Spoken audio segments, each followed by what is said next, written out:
আলাইকুম ওয়া রাহমাতুল্লাহ। আজকে আপনাদের আমরা রোগীর সাথে পরিচয় করে দিতে চাই। আমাদের রোগী ববি রায়। ওর আমরা আজকে কতদিন হচ্ছে অপারেশন করার? 29 দিন অপারেশন হয়েছে। সে একজন আমাদের গর্বের বিষয় যে সে একজন আমাদের জাতীয় দলের প্লেয়ার। আমাদের ন্যাশনাল টিমের প্লেয়ার। তুমি কোন খেলাতে আছো? সেপাক টাকরা একটা খেলা। এটা কোন দেশের খেলা? থাইল্যান্ড, মালয়েশিয়া, ভিয়েতনাম ওই দেশগুলোর আর কি জনপ্রিয়। আচ্ছা, থাইল্যান্ড ভিয়েতনামের খেলা এটা প্রচুর জনপ্রিয় একটা খেলা। বাংলাদেশের নতুন হচ্ছে, চালু হচ্ছে। সেই জাতীয় দলের টিমের সদস্য। ও আমাদের কাছে কতদিন আগে এসেছিল তুমি? আমি স্যার আপনার কাছ থেকে আমার লিগামেন্ট ছিঁড়ে যাওয়ার সময় থেকে কতদিন আগে এটা ছিল?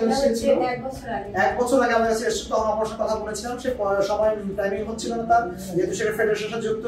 তো ফেডারেশনের পক্ষ থেকে আমরা অপারেশন করে দিয়েছি। আমরা আজকে সে ফলো আপে আসছে। আজকে 29 দিন হচ্ছে আমরা সে ফলো আপ করছে। এখন আমরা আজকে ফলো আপটা দেখতে চাই। ববি তুমি হেঁটে দেখাও আমাদেরকে।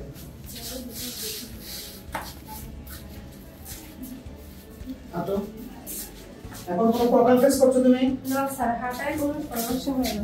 আগে যে হাঁটতে যে ব্যথা লাগতো, অস্বস্তি ভাব থাকতো, এটা কোনো দেওয়া যাচ্ছে না। এখন আমরা ওকে আবার ফলো করে রাখছি, ফিজিওথেরাপি দিচ্ছি। আজকে যে আমাদের নরমাল যে শিডিউল যে আমরা 120 ডিগ্রি পর্যন্ত আমরা সেটা আজকে পারমিশন দিয়ে দিলাম এবং তাকে স্কোয়াটিং করতে বললাম। এইভাবে আস্তে আস্তে প্রোটোকল মেইনটেইন করতে করতে সে ইনশাআল্লাহ আজকে আগামী কিছুদিনের মধ্যে সে ফুল স্পোর্টসে চলে যেতে হবে।